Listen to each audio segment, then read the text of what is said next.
আমরা জানি না সাহাবায়ে কেরাম আমাদেরকে কি দিয়া গেছেন। চলেন একদিনের কাহিনী মনে উঠলো, এই জন্য বলতেছি। কিতাবের নাম বড় উলামায়ে কেরাম আছেন, আমি টঙ্গীর উলামায়ে কেরামের সামনে কিছুই না, কসম খোদার দিলে থেকে বলতেছি। হয়তো একটা ঘোরা অভিজ্ঞতা আমার আছে দুনিয়াতে, ঘুরাইছেন আল্লাহ, কিন্তু কিতাবি এলেম তেমন আমার কাছে নাই। টঙ্গীর বড় বড় ওলামাদের সামনে আমি কিছুই না, কিন্তু কিতাবের নাম এই জন্য দিতে বাধ্য হইতেছি। আনোয়ারে সাহাবা একটা কিতাব আছে, এটা যদি টঙ্গীর উলামায়ে কেরাম সংগ্রহ করতে পারে তাহলে মোতালা করে দেখতে পারেন। আল্লাহ রসুল আলী রাদিয়াল্লাহু তাআলা আনহুকে নিয়ে বসা ছিলেন।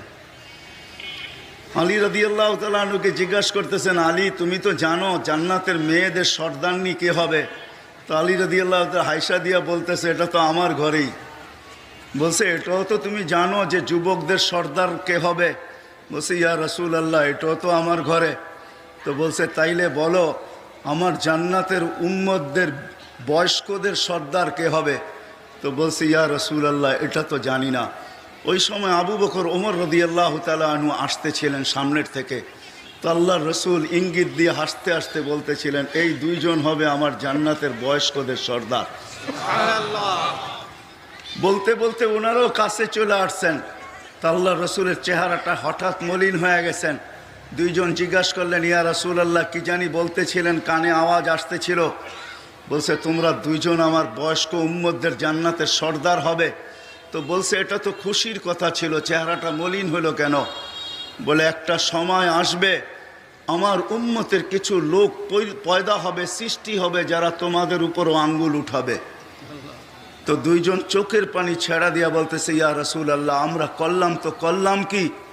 আবু বকর রাদিয়াল্লাহু তাআলা তো লম্বা অভিযোগ আল্লাহ রসুলকে শোনায়া দিয়েছেন। ইয়া রাসূলুল্লাহ 13টা দোকান অত ছিল, সবই তো আপনার জন্য আপনার উম্মতের জন্য বিলীন করে দিলাম। সালার চটকি আমার গায়ে ওঠে নাই, আপনার উম্মত আমাদের উপরে আঙ্গুল উঠাবে তো উঠাবে কেন? তো আল্লাহর রসুলকে দুইজন জিজ্ঞাসা করছে, ইয়া রাসূলুল্লাহ আমাদেরকে কেউ ভালোবাসবে? তো বলছে, হ্যাঁ অবশ্যই, আমার উম্মতের অনেক লোকই তোমাদেরকে ভালোবাসবে, কিন্তু আমি তোমাদের কাছে বলতে চাই তোমরা আমার ওই উম্মতদেরকে কি দিবে যারা তোমাদেরকে ভালোবাসবে? তো আবু বকর সিদ্দিক রাদিয়াল্লাহু তাআলা আনহু আগে বলছেন যে আমি আমার নেকির 4 আনা দিয়া দিব। ওমর রাদিয়াল্লাহু তাআলা আনহুকে জিজ্ঞাসা করছে, ওমর তুমি কতটুকু দিবে? বলছে, কখনো তো ওনার আগে যাওয়া যায় নাই, আর যাইতে চেষ্টাও করি না, বহুতবার চেষ্টা করছি কিন্তু পিছিয়ে রয়ে গেছি, আজকে সাথে সাথেই থাকতে চাই, আমিও 4 আনা দিব। তো আল্লাহ রসুল বলতেছে, মুখে বললে হবে